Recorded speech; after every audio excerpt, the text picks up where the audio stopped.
Hello and welcome to the Practical Animal channel, which is for people wanting to know what it takes to work with animals. Most weeks I interview an animal industry professional. This week we return to the channel's roots, like I said in yesterday's trailer, that being birds of prey and falconry. My next guest has worked in various sectors to do with birds of prey. When working with birds of prey, you can be a zookeeper, you can work in a bird of prey display centre,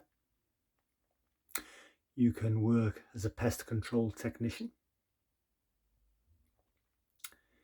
you can work as an ornithologist, you can work in specialist pest control, flying hawks to disperse feral pigeons, or falcons to disperse gulls. And you can also work in a falcon farm. These are large-scale units with often 80 or more pairs of breeding falcons. The chicks are bred for export to the Arabian Gulf for hunting or racing. My next guest has worked as a display falconer and now works in a falcon farm. During the interview, he will explain what it takes to work with birds of prey, including the skills and personal qualities necessary. He will use words like artificial insemination, semen donors, hacking, and imprinting. If you want to know what it takes to work with birds of prey, and in particular as a falcon breeder, Ben Owen is full of useful advice, and he joins me now. Ben Owen, welcome to the Practical Animal channel. Thank you. Ben, please can you start by explaining your career from start to date? Yeah, okay. Growing up, I always wanted to work with animals, and ever since I was a kid. Yeah, but like growing up in my teens in school, the dream job for me was a zookeeper. And then lo and behold, a place near me, we're looking for a member of staff working with animals. Well, as far as I knew, like farm animals, like pigs and sheep and guinea pigs and rabbits and ferrets and all that. So I applied for the job, got an interview with the company, and they said, "Oh, there's a chance that there'll be kind of two separate jobs. There'll be the job working with animals, but there's also another job going working with birds of prey." I didn't really know much about falconry. The only one show that I'd ever seen was in France, and it was at a French zoo, and it was amazing, absolutely amazing. He sent eagles up to the kites and all this sort of stuff. Well, there was no like desire to kind of, oh, that's what I want to do. That's that is the dream job. I just thought nothing of it. Went for the interview, and he said, you've been beaten working with the animals. That I'm afraid that's been taken, but I can offer you a part-time job working with birds of prey. And I said yes before he even finished the sentence because I needed a job. I had a little 50cc moped. I just finished college, and I just needed a job, whether it be part-time or full-time. And I remember the day when I held my first bird, and it was a little common kestrel called Cassie.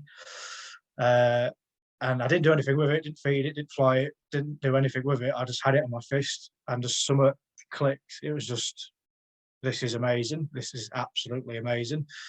So I did that, working part-time. The slight twist to the job was we were basically like a day centre within this care company called Voyage, which is like nationwide. I think they're still going.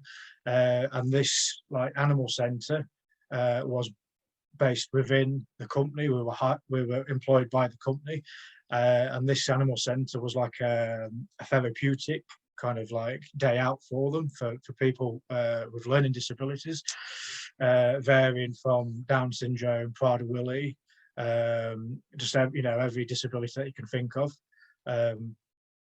And that was basically our job. We used birds of prey as like a therapeutic tool. They came to do courses with us, both animal and birds of prey courses. I'm still a bit on the fence with it, whether or not using birds of prey for that sort of thing is a good idea or not. Some people will straight away now kind of go, no, and I kind of partly agree with them. It just depends on their ability, kind of more kind of able-bodied. If they're in a wheelchair or very kind of like shaky or whatever, it's a bit of you can have the most placid, solid bird, but it can be a bit dicey. So I did that job for like 7 years. Started, as I said, part-time. I think a year after I became full-time, which was just jackpot, because it's just like I've actually got like a 5-day job now, and the money's coming in, stable and all that. A year after, excuse me, I had my first bird. It was a Harris hawk called Hendrix. A massive Jimi Hendrix fan back in the day, still am. And hunted with him, just flew him and all that. And then I had a red tail, and then did that for 7 years. Flew all sorts of birds, falcons, owls, vultures, eagles. Loved every single minute of it, but it was just like I just wanted to like blossom. I kind of just wanted to like go on to the next level. I was just getting a bit kind of stagnant. I kind of wanted to do something else. So I did that for 7 years, and then straight after that, I went into doing my own business, my own falconry business. So like doing county shows, village fetes, like displays of any kind, really, college visits, experience days. I did that for a couple of years. That was just amazing. I wouldn't change that for the world, because I had to buy in my own team of birds. So I had a couple of vultures, I had owls, a couple of falcons. I bought them from scratch and trained them from scratch, from being untouched ISs. And that was just amazing, kind of having the training and the knowledge that you've got, and then putting it into an untouched falcon or a vulture or an owl or just a bird of prey. It was just absolutely amazing to see it high in the sky and just performing well in front of a crowd. It was just absolutely amazing. I wouldn't change it for the world.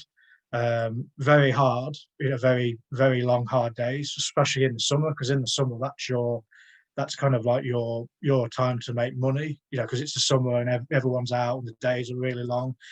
Everyone's going to village fetes and county shows and doing experience days and all that. They're kind of just wanting to be out instead of been stuck in the house.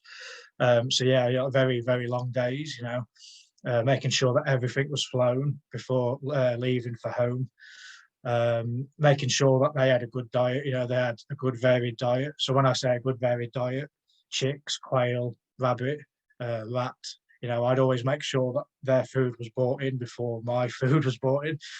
So sometimes I'd have like a honeybook delivery, and I'd end up having like a cheese sandwich or something, because I just didn't have any money to buy a takeaway or something like that. But no, it was just absolutely amazing. I did that for 2 or 3 years. I think it was 2 years, and then on the second year, the winter, I needed like a winter job, because obviously in the winter your business goes right down. You can do pest control during the winter, but obviously your county shows and your experience days and all that, everyone goes inside because it's cold. They don't really want to be out in the cold, in the rain, in the snow. So I needed a winter job, just to keep the money coming in. And my mentor at the time, he recommended to me to contact a local breeder just down the road.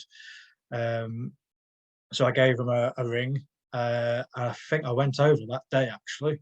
that evening, went over, kind of just explained to him my predicament, that I was looking for a winter job. And yeah, lo and behold, he took me on. He kind of says, "Yeah, I'll have you working 5 days a week.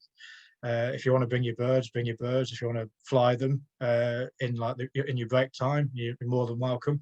Which is perfect because there was just fields everywhere, just 360 degrees. It was just fields everywhere, so it was just perfect. It was pick your bird up, weigh it, get it ready, which took about 5 minutes, and then straight into the fields, and then just fly it for however long, bring it back in. And then I did that for over the winter, and then obviously a typical breeding season, it starts on the 1st of March. Near enough all your breeders in the UK, the breeding season starts on the 1st of March, and it got to kind of like mid-February, and this breeder, he said, "I want you to stay. I don't want you to go and do your own thing. Go back to your business. I want you to stay. I want you to be a part of my team, and I want you to work for me, and I want you to have a go at breeding."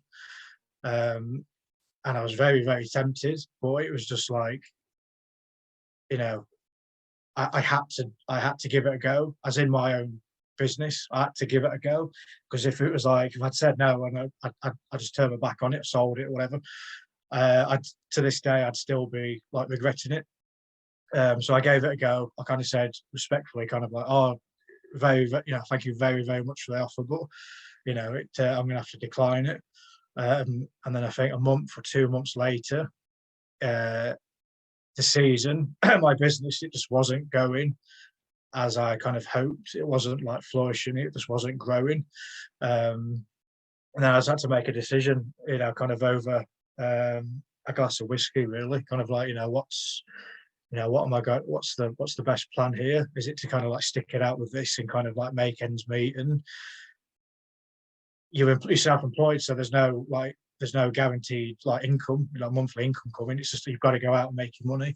Do I do this and kind of like risk it and kind of like play it by the dice, or do I, go into something that does interest me and is just, which is just amazing, but have like a weekly, monthly salary, which is obviously, money makes the world go round. So I phoned him back up like a month or two later, and I said, is there any chance that I can come back? Is there any chance that I can take up on your offer still and kind of come work for you, and for you to teach me about falcon breeding and all that? And he said, yeah, which was, I was over the moon about it. So like, I think 2 weeks later, after having that phone call, if that, I think actually might have even been a week, started breeding, started at the breeding falcons. But by then, I mean, we're talking like late April, early May.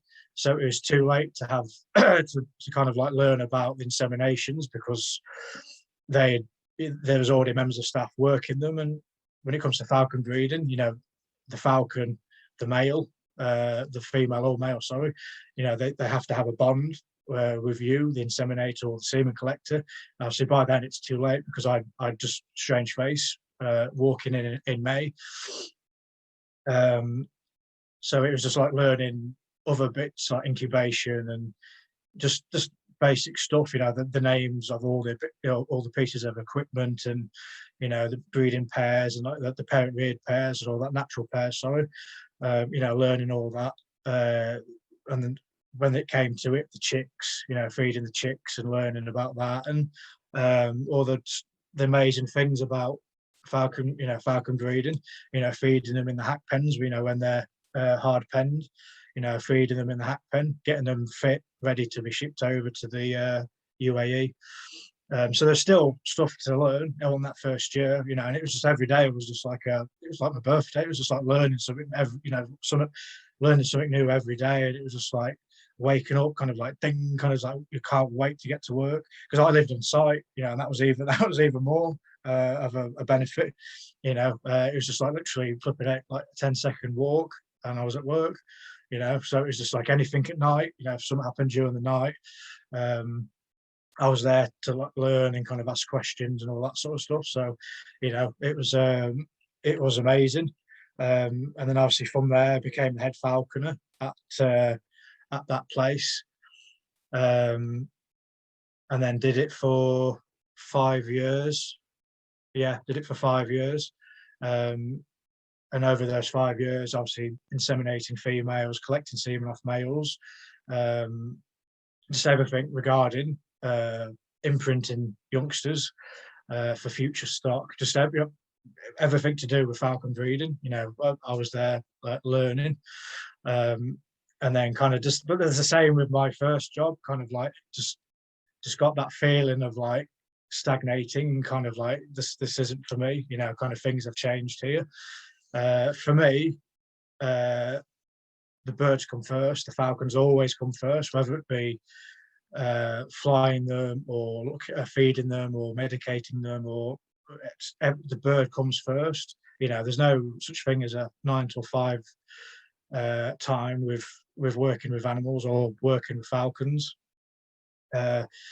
So the day ends when it ends, so that you can't rush around, because if you're flying a falcon or if you're flying a bird, you've got to fly them, and near the end, it was just like the falcons kind of took a step back, it became like second priority, and it was just like, no, this isn't what I signed up for, it's just not my cup of tea, because you kind of ethics, inside your head, you kind of your moral compass starts to kind of like spin, and it's just like, no, this is just a bit, and then your kind of dedication and it kind of starts to kind of like dimmer down. It's just like you start to kind of like not like it,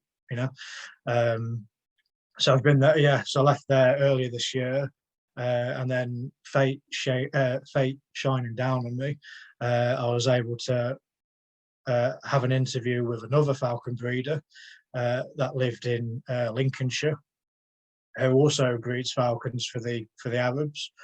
I ended up having an interview with him, a really, really nice guy. And it was just from the get-go, it was just the falcons were up there. The falcons were top priority. Diet was amazing. The falcons were kept like falcons, if that makes sense. They weren't overfed or neglected or anything like that. It was just top husbandry, looking after regarding the falcons. And I had the interview earlier this year, and he was just basically wanting someone that knew all the ropes, knew how to inseminate, knew how to collect semen, knew how to feed chicks, knew just everything that I already knew he wanted. He didn't really want to train someone from scratch, because that would take years to do. He kind of needed someone to replace the guy that was leaving. I had the interview, and then like 4 days later, phoned me up and said, yeah, if you're still interested, we'd like to offer you the job. You can start in a couple of weeks, and the rest is history, because this is the first season that I've had at this place in Lincolnshire, this falcon farm in Lincolnshire.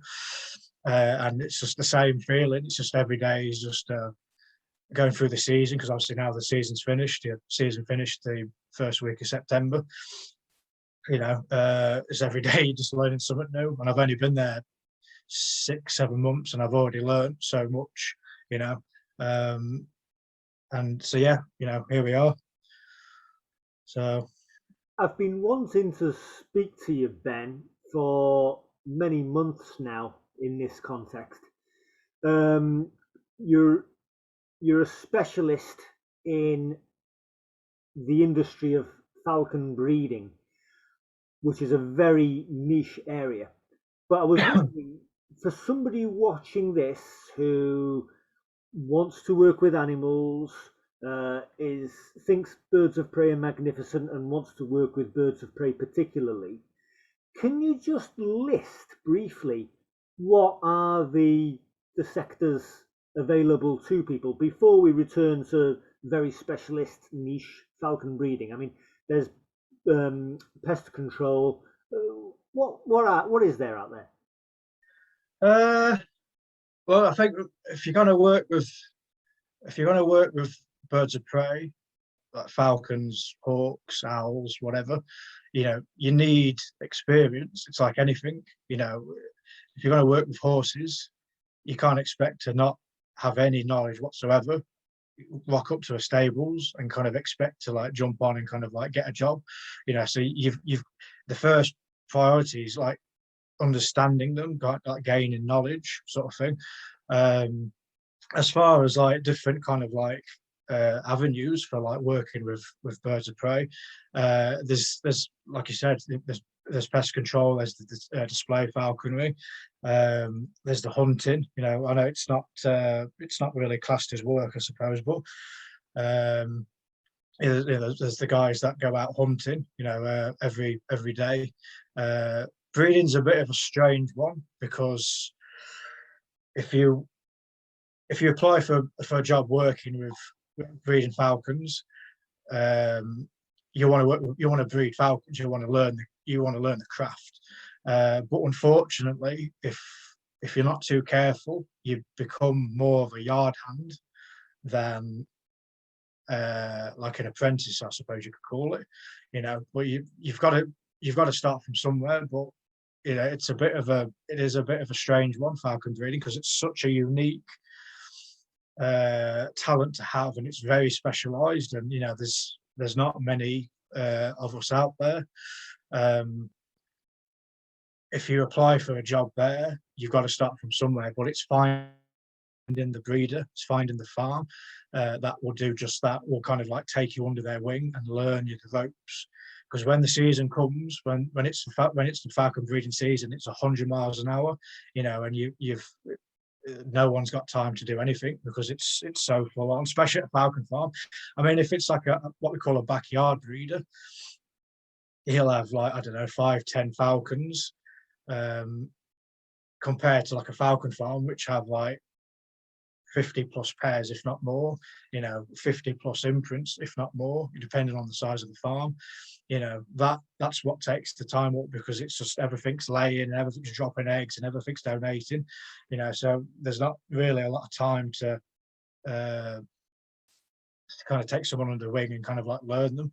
So kind of, if they were wanting to learn falcon breeding, it would probably be to kind of like more kind of like go for like the backyard breeders. I don't mean that in like a derogatory sense. It's just it's more of a compliment, really. Kind of the guys that have like say 5-10 falcons that are just soft as puppies, and they have the time because they've only got flipping out, working 10 falcons is hard enough, but they've got more time than let's say 50 imprints, if that makes sense. But yeah, kind of just having an understanding of a falcon, of a bird of prey. Unfortunately, there are breeders out there that have never flown a falcon, never flown a hawk, have no idea of the weight management or anything like that.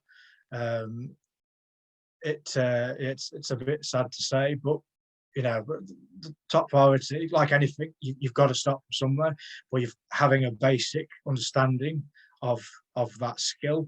Learning the terminology, the species of falcon that you're wanting to produce or fly or whatever. It's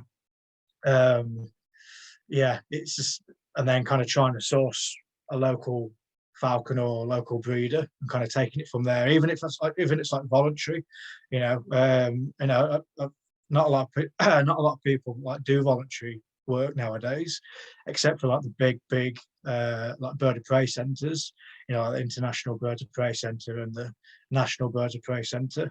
The big ones. People tend to frown upon, not really frown upon, but kind of like turn the nose on voluntary. It's kind of like working for nothing. But if your heart's in it, if you want to work with birds of prey, you'll do it, whether it be paid or unpaid. You want, and you've got first a desire for understanding and looking after these magnificent creatures.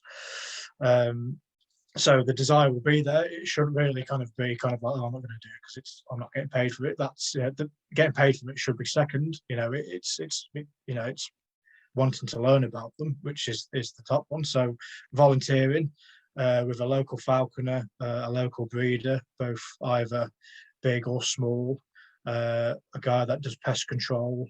Even if you go to like a country fair or a village fair or something, and they've hired a display falconer to do like a display for them during the show, just go up to them and kind of just say, oh, where you're based, is there any chance I can give you my number?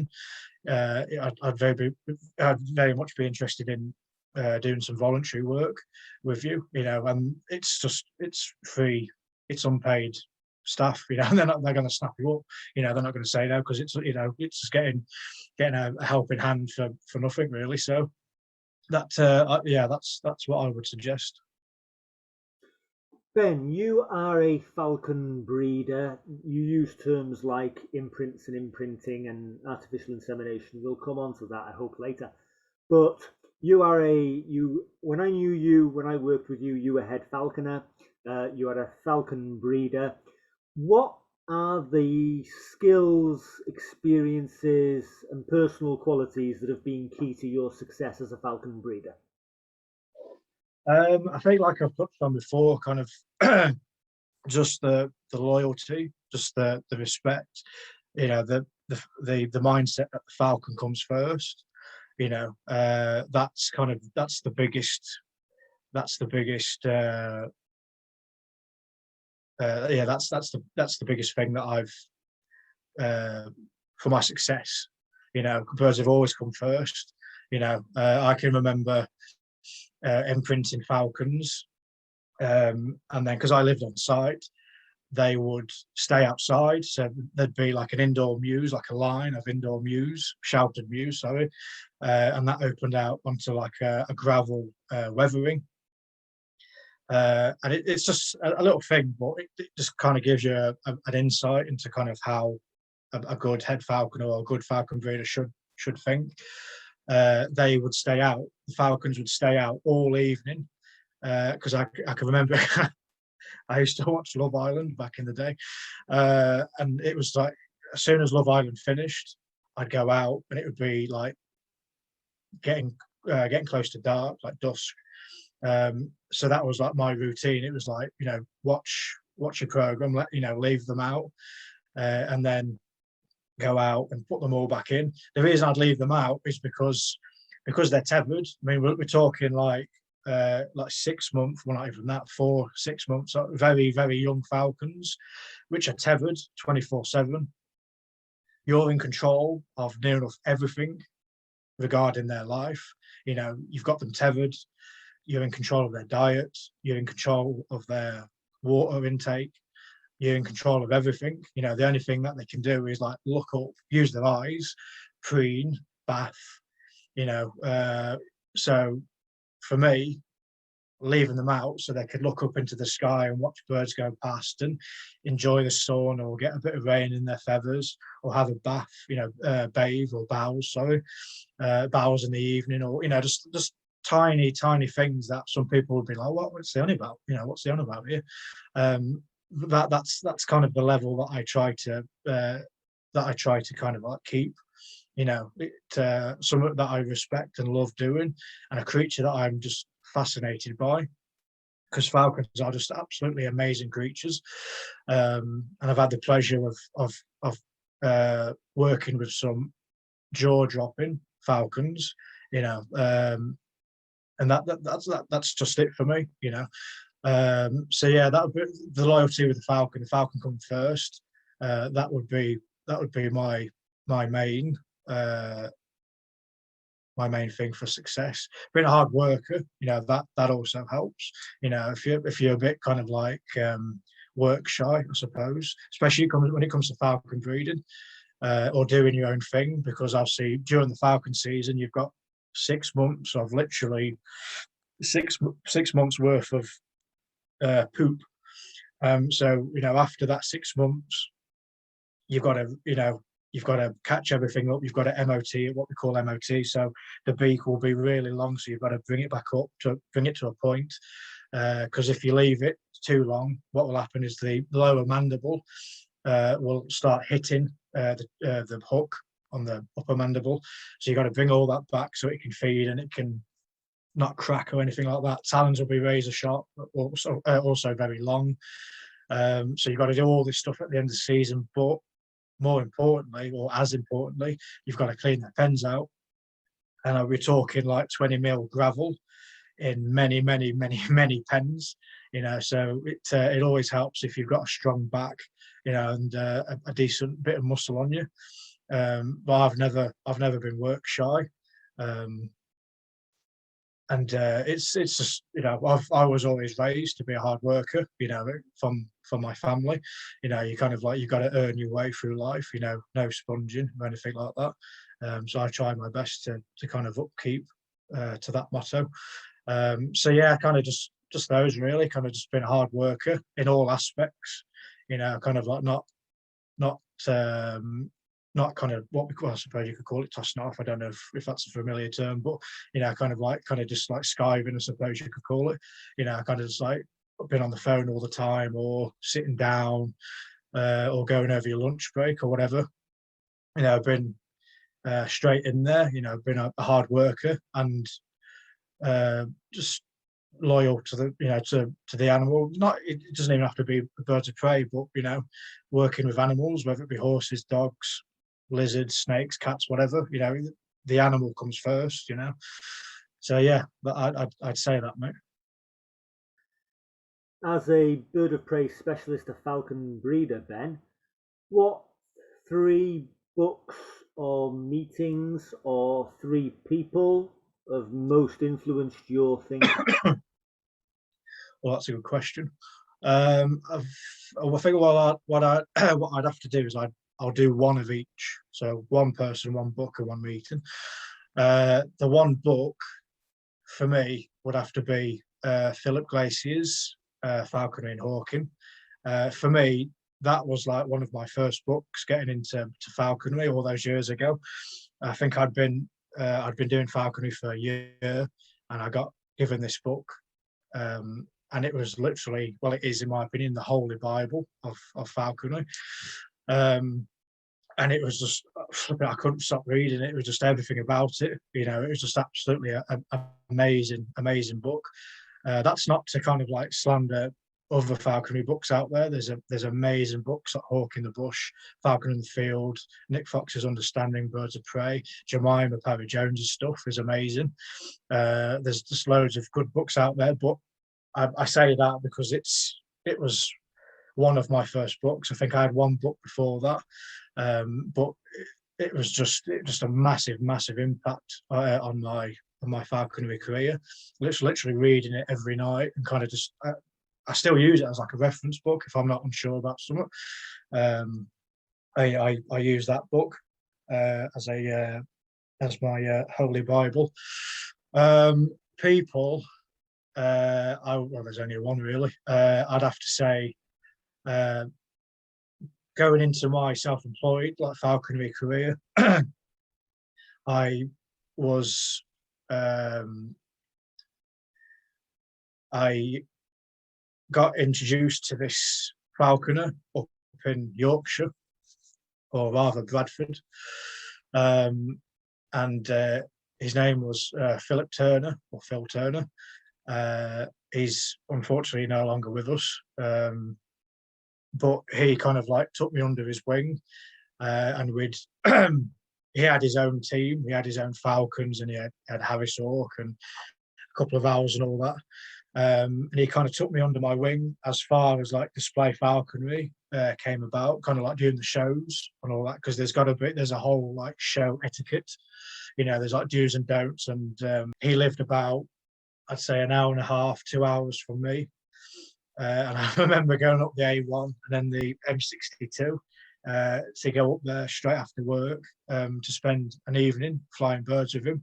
He was just absolutely unbelievable. What he could get a falcon to do to the lure was just, every now and again, you kind of just end up kind of like getting like belittled, and you kind of just end up standing there kind of going, is there any point in me doing this? Because he's just blowing me out the water, thinking I know it all, and then that happens, and it's just like, oh wow, I've got a lot to learn. But I kind of like that, I kind of like it brings you down. You're just forever learning. Working with animals, you're always learning. There's no such thing as a all-knowing professional falconer with a living thing. So, you know, you're always going to be constantly surprised. I did shows with him, with his birds and mine, meeting the Eagle display team. They have a team down at Warwick Castle, and they fly all the big birds. And I mean big birds, you know, like every eagle you can think of, every vulture you can think of. Hawk eagles, eagle owls. Kind of knew the main guys, Chris O'Donnell and Paul Reeves, heard about them and kind of watched one or two clips on YouTube, straight to the Falconer. But, you know, see you later, I'm gone. I saw their first display and they flew a white-necked vulture, a bald eagle, and I want to say a Steller sea eagle. Words can't describe it. Worked with eagles and a white-backed eagle in those like first couple of years, but not to this, you know, not to this degree. Their professionalism, you know, their display show etiquette, you know, just their confidence that they had was just absolutely amazing. Just every single thing about it was just jaw-dropping. It took me like a fair like half an hour to kind of build the confidence up to actually go and talk to them, because I walked past them a couple of times and it was just like, oh, I could just go and talk to them, you idiot, you know, and then kind of just like built up the confidence and kind of just said, oh, you know, I really enjoyed your display, and I think it was absolutely amazing. And I had crazy hair then, you know, back in that day, I had a crazy afro, if you could even call it an afro. I had just hair out here, and I think I scared Chris O'Donnell to death, because he was just like, oh my God, you know, what's just come around the corner here. But just with everything, just the condition of the birds. I mean, we're talking display falconry, so, you know, not one broken tail feather, not one broken primary. Just absolutely gorgeous condition, you know, shiny feathers, clean beaks, bright eyes. You know, nothing was baiting, nothing was screaming, nothing was aggressive. What birds of prey should be, like display falconry should be, you know, birds were content. The birds wanted to be there, basically. You know, the birds were happy to be there. They were flown every day. Ben, what is your view of the falcon breeding industry today? It's kind of like everything, really. You know, it happened to Harris Hawks, it happened to Goss Hawks, and unfortunately, it's happening to peregrines and Gia falcons. You know, they're the main two. When you're breeding for Arabs, your Gia peregrines and your pure Gias, you know, they're the main two that most breeders breed. But what's happening is it's kind of going down the same line. It's kind of what's happening is you're getting peregrine / Barbary falcons been put into a pure peregrine, which isn't a pure peregrine, you know. So if you're going to produce good falcons, you need really good stock. You need a good breeding stock. But unfortunately, there's people putting Barbary into peregrines and putting Seika into Gias and pass them off as pure peregrines or pure Gias. And unfortunately, it's kind of like watering down the market, you know. It's especially just like everything in this world, it's to do with money, you know. Kind of like been stingy on your breeding stock, producing kind of like mediocre, if not naff youngsters, and then trying to sell them as something as they're not. You know, you're trying to sell a pure peregrine. You're selling a Peri Barbary as a pure peregrine, and it's not a pure peregrine, you know. But I can imagine it's the same with the dogs. Everyone's kind of like, oh, you know, there's money to be made in falcon breeding. Everyone's kind of just like rushing to buy birds in. People are taking advantage of it and kind of like, you know, trying to sell them. Not very good birds, but it's just mass produced. In the day, years and years ago, it was the line. You know, your line was the most important thing. It was your reputation. And unfortunately, what's happening is, as I said, you're getting Gias passed off as Gias, Peri Barbaries passed off as pure peregrines, and it's creating these bad names for people. The Arabs only want the best of the best, because it's either hunting or racing. You know, that's why they're breeding falcons. That's why they're buying in falcons, to either hunt them or race them. And regarding the racing, it's your good lines, it's your amazing, impeccable lines that win the races. It's all about the conformation. It's about the shape of the falcon, and that's what they're interested in. Peregrines have been bred left, right, and centre. Jeers have been bred left, right, and centre, and you're getting like a surplus stock. The market's flooded, and you've got too many birds. So what happens to the birds that don't get bought? We'll never know. I don't really want to know, really. But it's like everything, it's like that. It went the same way with the Harrises. It's gone the same way with the Goshawks, like 10 years ago, 10, 15 years ago, if not more. And it's going to happen with Peregrines and Jeers. The Arabs have got these like international auctions, so they can bid on a specific falcon. They've not got to buy loads of falcons and kind of like cherry pick the best ones. They can kind of, if there's something that they want, a particular color or line or whatever species, they can just bid on it. And in UAE, they go the cheapest chips. You can get a pure G for like £2,000. Whereas in this country, if you sell a pure G, you're looking at, you're wanting like £10,000, so looking out 10 grand for an outstanding falcon, for a good lined falcon. Some people won't really want to do that. So yeah, I might be wrong. I hope I am wrong, because I adore falcon breeding. It's just something that I absolutely love doing, and I just hope it doesn't. I hope it doesn't go like south, and it doesn't get distasteful and watered down and unpure, I suppose the word that you could use. But time will tell. For anybody who's watching this, and the reason that they're watching it is because they want to work with animals, particularly birds of prey. Perhaps they've been to a bird of prey centre and seen a fantastic display. I want to clarify to that person that what we're talking about today is not breeding birds at a bird of prey centre, but this is actually commercial falcon farming, breeding expensive falcons, often for the export market, for the Arabian market. Yeah. Ben, you've touched on it, but how do you see commercial falcon breeding developing over the next 20 years? It's going to be a lot more. It's kind of like I just touched on. It's going to be a lot more selective, I think. It's going to be about the shape of the bird. There's always going to be a market for it, I think. Regarding the Arabs, they're a fascinating nation of people.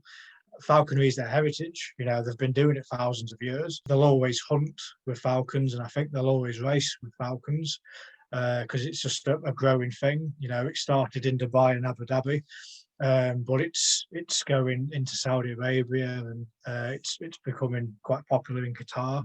I don't think people in this country kind of want to spend thousands of pounds on a falcon, because they'll either use it for fun flying, or like for pest control stuff.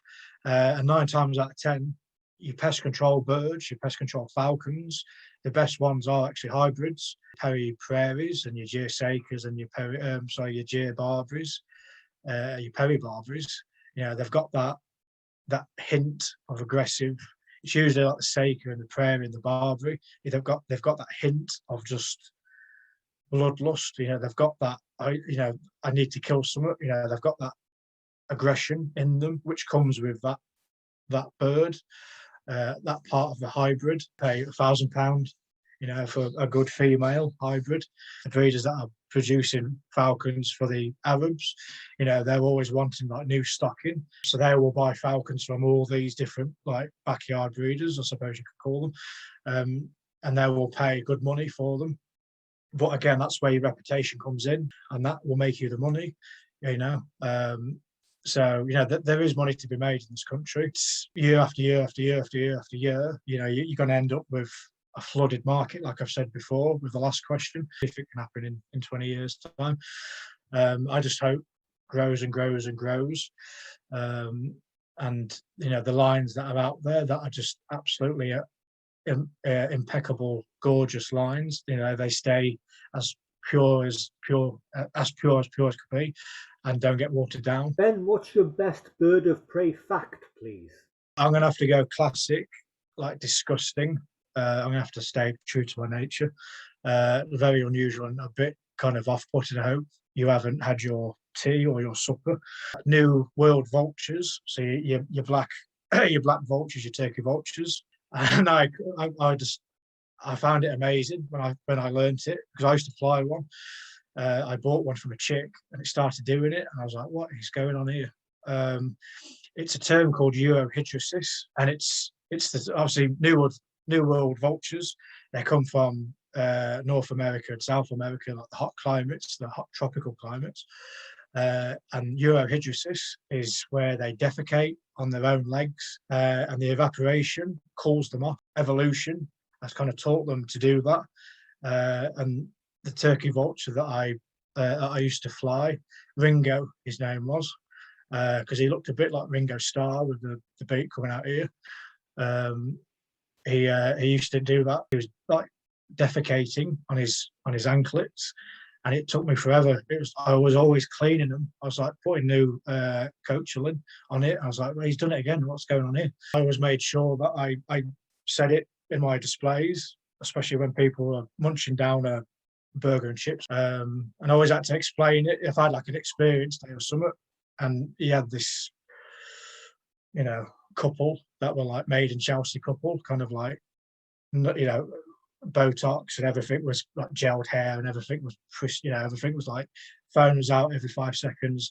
And then all of a sudden you've got Ringo like defecating on the glove, and it's a bit of a splashback. You kind of have to kind of explain, it's what they do. It's not, I haven't trained him to do that. It's just what they do. It's a very unique and amazing ability in my eyes, to keep you cool. But it's like the kangaroo. They use their saliva on their fur, on their arms and their legs to keep them cool. So it's kind of a bit like that, I suppose. Just a little bit less disgusting. But so yeah, I'd have to say that as my unique animal fact for the day for you. What advice can you give somebody wanting to work with birds of prey? My advice would be just go for it. Research it. Buy a good book, just have a good read.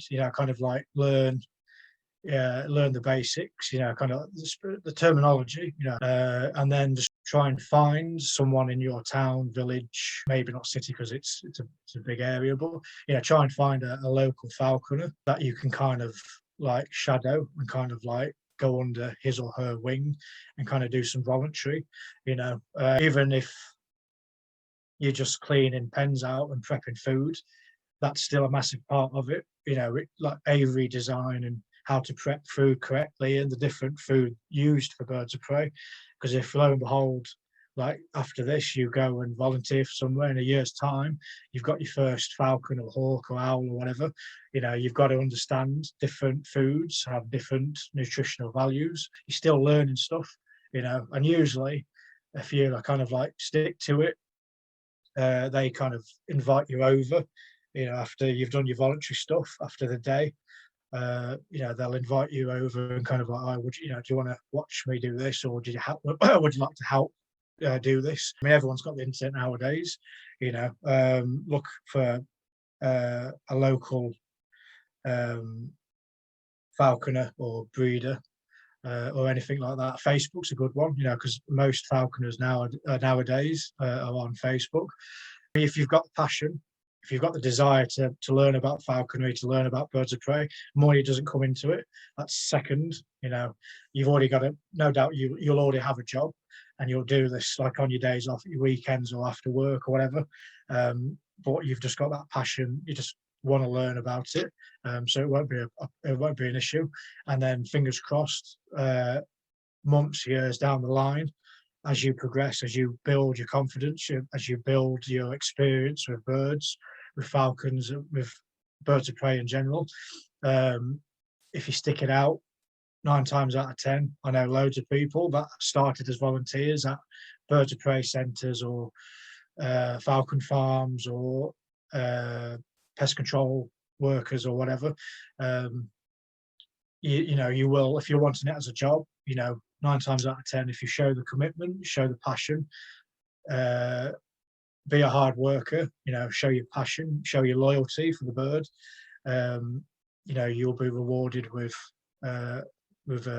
employment of some sort. I started off as part-time, then got bumped up to full-time, and then the rest is history. I'm now where I am because of those two main principles, really: hard work and loyalty.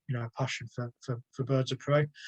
So yeah, got it. I just, like I said again, just volunteer, do your research, your books, volunteer at a good centre or with a good falconer. You've got to start from somewhere. So before you know it, 5 years have gone down the line, and you've become something that you've only ever dreamt of. So that's all I can say, really. That's all the offer. That's all the advice I can offer. That's fantastic. Ben, is there anything you'd like to add? Just a thank you, really. Thank you for inviting me onto this channel, this video, for inviting me to do this interview for this amazing channel. I have watched near enough all of your videos, and I'm truly honoured to be counted in with people that you've had on previous interviews. Simon Tyers, David Ramplin, Bob Dalton. That's just a few. These guys. These are really good professional guys. That do falconry justice. And they're pure as pure can be. I've met one or two of them years and years ago, and I've still yet to meet one or two of them. And I just hope, fingers crossed, that I get the chance to meet them. But yeah, kind of just a massive thank you for inviting me to do this. I'm truly honoured that you would even consider me to do this. Kind of when you look at those names, those guys, I'm just flipping Oliver Twist in comparison, really. Passion's as good as theirs, hard working. But yeah, I haven't got nowhere near as much experience as them. But I hope to be, one day I can kind of be on their level. Their abilities to fly falcons and just be, with falconry, it's always been like the gentleman falconer, to be a true gentleman. So yeah, I hope to be like them one day. But yeah, it just a thank you, just a thank you to you and to the channel for inviting me. It's very much an honour. Well, I'm flattered. Thank you very much, Ben. It's all about giving advice to people on how to get work with animals. We try and cover just as many sectors as we possibly can of people who work directly or indirectly with animals, and that's what it's all about. And that's why you were a prime candidate, because you work on a falcon farm. Ben Owen, thank you very much for being on the Practical Animal channel. Thank you, mate. Thank you for your time. Thank you, Ben, for explaining what it takes to work with birds of prey as a falcon breeder. The skills you need include the ability to handle birds of prey with patience. You need manual dexterity to apply the falconry furniture to young chicks. You need to be able to handle both adult birds of prey, large falcons, and chicks safely and with their welfare firmly in mind. You need to be able to ring them. You also need considerable patience and endurance, as the breeding calendar starts from the 1st of March until the 1st of September. You need to be on hand to manage the birds in your care, and that takes endurance and stamina. But if you want to work with birds of prey, don't give up. Good luck.